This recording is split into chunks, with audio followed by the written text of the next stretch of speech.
Olá pessoal, tudo bem? Espero que vocês estejam bem. Hoje nós iremos trabalhar o conteúdo da base curricular do nono ano. Muito bem. E sobre a base curricular do nono ano, nós chegamos no conteúdo que fala sobre a Revolução Russa, não é? Já abordei de que a concepção política, econômica, social da Rússia nos anos que antecedem a Revolução de 1917 são contextos, concepções bem frágeis, difíceis. A população russa vive um período de extrema dificuldade econômica, a questão política está muito fragilizada. A Rússia, quando decidiu entrar na Primeira Guerra, na verdade ela não estava preparada para tal decisão, para entrar nesse conflito, não estava. O ideal seria que a Rússia permanecesse na neutralidade, mas como a Rússia, por outro lado, tinha o desejo de formar ali a grande Rússia, uma grande potência, se viu interessada em migrar, em entrar no conflito, já que existia ali uma rivalidade com o Império Austro-Húngaro, não é? Então chamamos essa situação, esse interesse de formar, não é, a chamada Grande Rússia, chamamos de pan-eslavismo, a influência russa naquela região. Anteriormente, em outros períodos, na Idade Moderna, também com a chegada de um imperador chamado Ivan o Terrível ao poder, a Rússia também vai conhecer esse período de grande expansão territorial, de grande influência naquela região entre Europa e Ásia.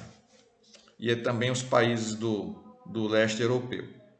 E visualizamos já o que era a formação da Revolução, como estava o contexto social, de crise, as cidades passando por dificuldades, os baixos salários, a falta de condições de trabalho, mencionamos isso, a jornada de trabalho muito puxada, muito intensa.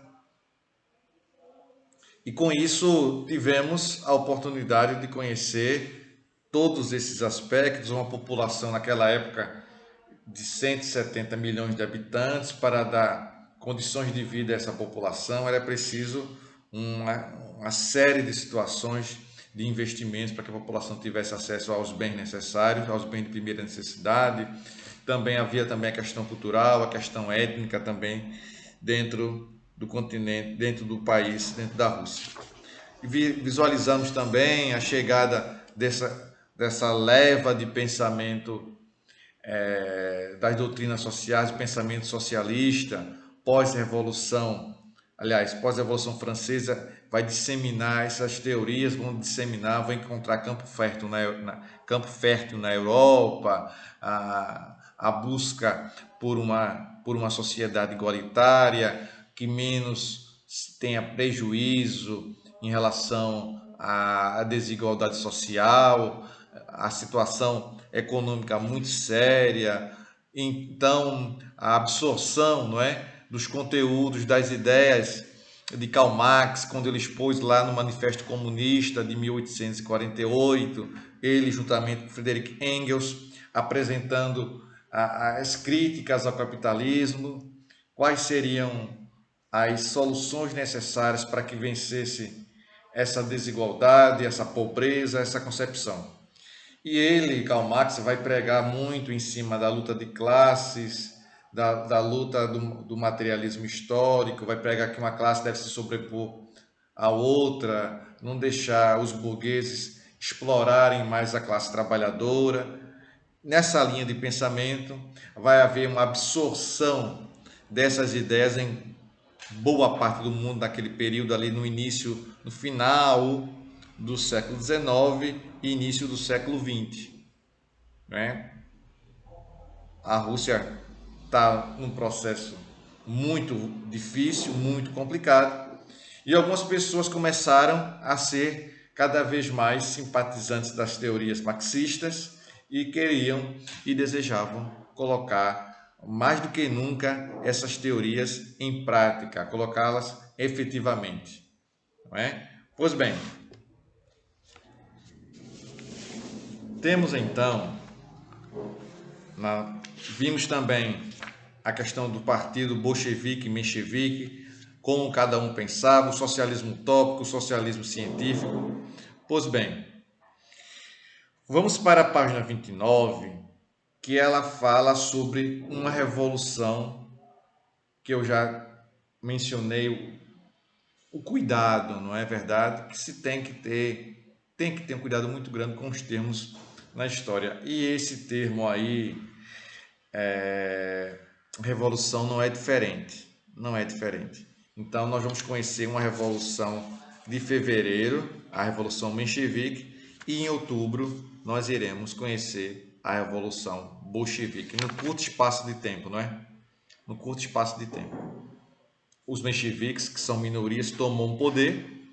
Esses mencheviques, vocês já sabem, já foi mencionado que esses mencheviques, melhor dizendo, os mencheviques têm uma concepção como a do socialista utópico, não é? Saint-Simon, Fourier, que são defensores do socialismo utópico, sem movimentos de guerra, sem confronto, sem luta de classes, diferente de Karl Marx, que defendia a luta de classes. Pois bem, vamos lá. A Revolução de Fevereiro, a Revolução Menchevique. O panorama político e social. Veja, mais uma vez, os aspectos políticos e sociais estão sendo evidenciados. Então, você tem que ter muita atenção a isso. Página 29. Por favor, não esqueçam disso. O panorama político e social que vivia a Rússia no século XX apresentava crises internas e externas que colocaram em risco o governo czarista. No aspecto militar, embora os russos tivessem um grande exército, seus armamentos eram de má qualidade. Olha aí o problema. Sendo considerados impotentes diante da forte indústria bélica de alemães, franceses, ingleses. Quando os russos entraram na Primeira Guerra Mundial, ao lado de ingleses e franceses, mais especificamente contra o Império Austro-Húngaro, as críticas aumentaram. Indiscutivelmente, foram gastos muitos recursos para a participação na guerra, o que, em contrapartida, gerava crises econômicas, miséria e fome. Então, para tentar organizar e trazer um aspecto de força bélica, investimento nessa área, os russos tiveram que deixar a população sem o bem-estar social, sem investir em outras áreas. Preferiu, como a Rússia estava em séria dificuldade no campo de armamento, na indústria bélica, fez o quê? Fez um investimento na área militar para que pudesse a Rússia chegar mais ou menos fortalecida durante nesse início da Primeira Guerra Mundial. Como ela fez isso, deixou aquele cobertor curto, né? Cobra a cabeça e deixou os pés descobertos. Fez investimento em uma área e a outra área ficou sem ter investimento. Não é isso? Internamente, prosseguindo na página 29. As péssimas relações de trabalho nas indústrias e o alto índice de desemprego dos trabalhadores do campo aumentavam as pressões contra o governo de Nicolau II. A combinação do colapso da economia russa com o inverno rigoroso contra os alemães fez com que, olha a legenda aí, fez com que os russos, o exército russo, tivesse uma atuação inexpressiva, ou seja, uma atuação fraca, inexistente, incipiente, muito discreta. Vamos para a página 30, que diz assim: a crise se consolidou em 17, página 30, justamente quando a Rússia estava na Primeira Guerra Mundial, o que forçou a se retirar do conflito. Esse período ficou conhecido como Revolução de Fevereiro e foi responsável pela queda do regime czarista e do czar Nicolau II. Toda essa crise fazia com que o povo fosse às ruas protestar contra os problemas vividos na sociedade, em função da repressão e má administração do czarismo. Então, o czar foi responsabilizado também por essa crise, não é? Sem dúvida nenhuma, sem dúvida. Prosseguindo aí. Com os dizeres pão e paz, o protesto trazia a ideia de que a crise econômica tinha de acabar para o povo se recuperar das dificuldades financeiras e de que os russos deveriam se retirar. O protesto para fazer com que os russos se retirassem do conflito. Não fazia mais sentido o exército russo estar ali demandando muitos gastos. Por outro lado, a população estava passando fome, vivendo no processo de miserabilidade. Um governante tem que ter os olhos para a sua população, um olhar diferenciado para a sua população. Deu para entender? E todos esses movimentos eram reprimidos de forma violenta, o que levou os vários grupos de esquerda, como os mencheviques, bolcheviques, a organizarem uma revolução. Organizando uma revolução, que significa o quê? Uma mudança, minha gente. O desejo de mudança em quê? Em todas as estruturas. Com o desenrolar da crise de fevereiro, a Duma passou a ser alvo constante de revolucionários.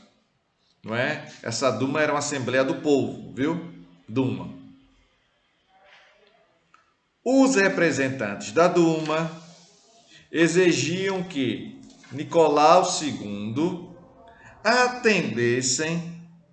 atendesse a algumas das reivindicações do povo e que ele se recusou a atender. Então, tem uma consequência o fato do governante não atender aos anseios do povo, às reivindicações do povo. O que foi recusado. Então, a população passando fome, resolve mostrar a seu governante que ela está muito, hiper, super insatisfeita, e ele bate a porta e ele simplesmente recusa. Então, vocês estão entendendo aí que essas concepções, que o que se apresentava aqui nesse momento era uma situação muito difícil para os russos e, por consequência, também para o governante, que não percebia que uma revolução, que uma mudança, a retirada, inclusive, a retirada do poder, a população queria retirá-lo do poder, iria acontecer fatalmente. Não é isso? Então, vamos perceber tudo isso, essa conjuntura que, professor, é difícil entender essa revolução russa, porque não, perceba que a população passa por dificuldades, ela reage e mesmo assim o governante não dá ouvidos, não atende às reivindicações, rejeita. O governante simplesmente bate a porta, não quer saber do alto lá do seu governo, da sua posição política, ele não dá ouvidos a que a população está querendo. Fatalmente, o governo desse vai durar muito tempo. O que vai acontecer? Em seguida, prosseguindo aí na página 30, os soldados se aliaram aos revolucionários e no dia 27 de fevereiro ocuparam o Palácio de Inverno e derrubaram o czar, pondo fim ao regime político czarista. Na disputa pelo poder, põe fim agora o regime czarista, não é? O regime czarista caiu, o regime czarista deixa de existir. Na disputa pelo poder, os mencheviques evitaram a participação direta dos bolcheviques. Então, os mencheviques estão no poder, não quer saber da presença dos bolcheviques. Bolcheviques significa o quê, professor? Significa maioria. E mencheviques, minoria. Então, os mencheviques não querem que os bolcheviques participem de nada, ou absolutamente nada. Pois não queriam que os comunistas ganhassem força, além de desejarem o fortalecimento do capitalismo através do governo republicano. A transição de um regime czarista para um regime comunista aqui, socialista, um regime socialista, com os mencheviques no poder. É bom salientar isso. A Revolução de Fevereiro, liderada pelos mencheviques, pôs fim à autocracia. O que é autocracia, professor? Aqui no link está falando sobre autocracia. É o regime político em que um governante detém o poder de forma absoluta. Não é? A Revolução de Fevereiro, liderada pelos mencheviques, pôs fim à autocracia do regime czarista. Estes, porém, não queriam o proletariado no poder, visto que a maioria dos mencheviques pertencia à burguesia. Por isso que os mencheviques não queriam a aproximação dos bolcheviques, porque os mencheviques, grande parte deles, eram formados pela burguesia. A burguesia não queria a aproximação fatalmente dos bolcheviques, que eram aqueles trabalhadores, aquela visão mais radical do socialismo, não é? Não queriam.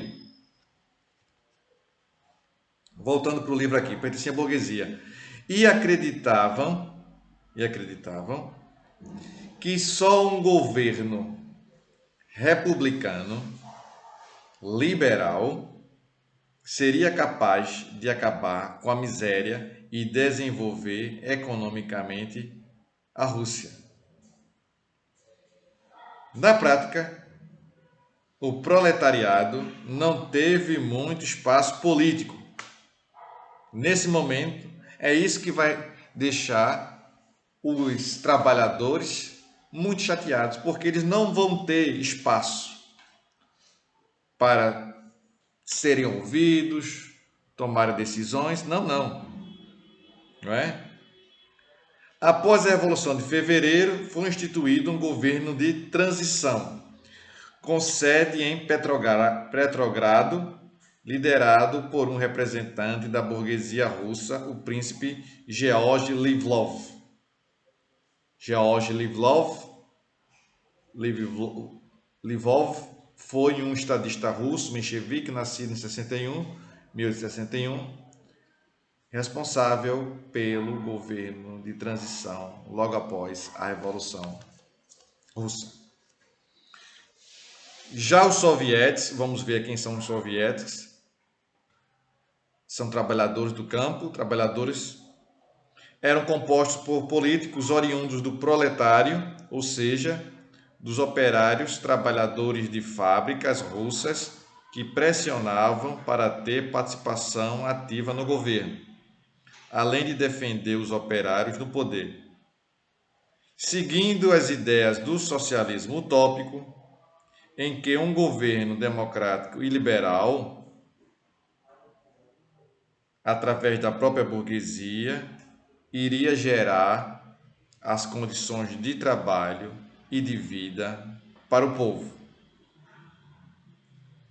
E também aqui, quando George assume o poder aqui, os bolcheviques vão aceitar esse governo transitório, não é? Porque o que é o governo transitório? É uma característica que vai haver uma mudança gigantesca, vai haver alguns aspectos do governo anterior, mas sobretudo, colocar em prática agora um governo de cunho socialista, mencheviques, com a simpatia da burguesia. Eu estou mencionando isso, a simpatia da burguesia, porque quando a gente for estudar a Revolução de outubro de 17, vocês tenham em mente essa diferença, né? Os mencheviques têm uma característica menos radical, um socialismo utópico, e os bolcheviques um socialismo científico. Tá bom assim? Aos poucos, as divergências entre burgueses e sovietes aumentaram, foram crescendo, a ponto de haver, paralelamente, dois governos. Olha aí, houve uma divergência, uma crise, e vamos ver dois governos. O dos burgueses, liderados por Georgy Lovov, e o dos sovietes, no qual começava a aparecer a figura decisiva de Lenin. Esse rapaz terá uma importância gigantesca para a Revolução Russa ser consolidada, as medidas que serão tomadas quando o Partido Bolchevique tomar o poder, não é? Esse período de governo ficou conhecido como dualidade de poderes. E as divergências entre esses dois poderes foram muitas divergências, com destaque para o posicionamento em relação à Primeira Guerra Mundial, visto que os burgueses defendiam a manutenção dos russos no conflito. Os burgueses queriam que os russos ficassem na Primeira Guerra, permanecessem lá. Enquanto os sovietes entendiam que a guerra estava causando, e certamente causando muitos seríssimos problemas econômicos e políticos. Muitos problemas. Então, os sovietes tinham razão no desejo de retirar a Rússia da Primeira Guerra, não é? Passando a exigir a retirada do conflito e o estabelecimento de paz. Além dessa situação, tanto trabalhadores do campo quanto operários intensificaram as manifestações e críticas, defendendo cada vez mais um governo proletário. Então nós tínhamos um choque Essa dualidade de poderes aí não iria durar muito tempo. É muita divergência. Um que é o governo proletário, que é Lenin, e o outro que é um governo burguês, com características burguesas, que os russos permanecessem na Primeira Guerra, mesmo causando uma série de danos. Fatalmente, isso não iria durar muito tempo, essa dualidade de poder dos governos administrando a Rússia. Nesse sentido, Lenin lançou um conjunto de propostas que atacaram diretamente o governo provisório e a forma menchevique de governar. Então, Lenin não ficou contente e vai começar a dizer, aqui veio, vai pontuar as divergências que ele possuía com os mencheviques. Vamos lá. Houve a divergência. Vamos ver aqui. Suas ideias não eram inicialmente aceitas pelos bolcheviques. As ideias de Lenin só foram consolidadas após a ilegalidade do partido em maio de 1917. Esse conjunto de propostas ficou conhecido como as Teses de Abril. E consistia em que essas Teses de Abril? Fim do governo provisório, não é? Pois achavam que o modelo republicano liberal só fortalecia o capitalismo e enfraquecia os trabalhadores. Reforma agrária, 8 itens da Tese de Abril, em que o Estado pudesse distribuir as terras para os camponeses, devido a um acordo com os trabalhadores do campo. Terceira tese, controle social e de produção a partir de uma ditadura proletária. Quarto item, quarta tese, estabelecimento de governo proletário, centralizado em um único governante. Estatização de todas as empresas, isto é, as empresas, se eram nacionais ou não, eram voltadas agora para serem pertencentes ao Estado russo. Isto é, a nacionalização da produção. Combater o sistema capitalista e combater, sobretudo, a burguesia. Temos uma foto de Lenin aqui. Diz assim: durante o governo de dualidade na Rússia, Lenin lançou um conjunto de propostas socialistas conhecido como as Teses de Abril. Ao lado, Lenin retratado pelo pintor russo Isaac Brodowski.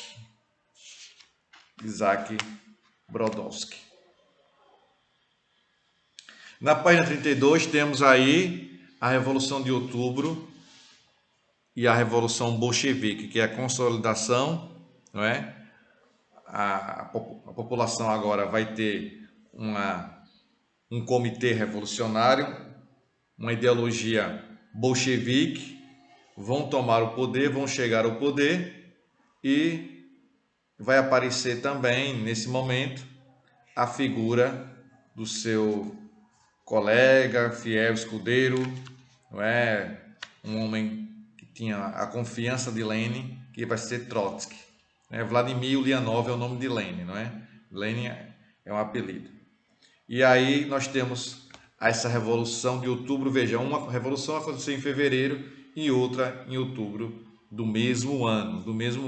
E vamos entender na próxima aula a implantação do socialismo na Rússia, a saída de Lenin do poder. Lenin vai falecer, Trotsky vai surgir, já surgiu, e vai surgir a figura de Stalin, Joseph Stalin.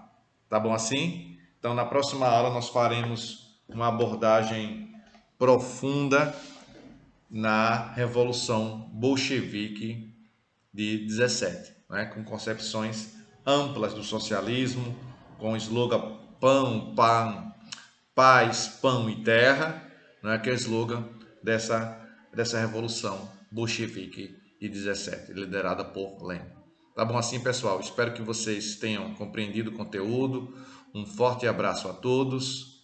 Tchau para vocês. Tchau.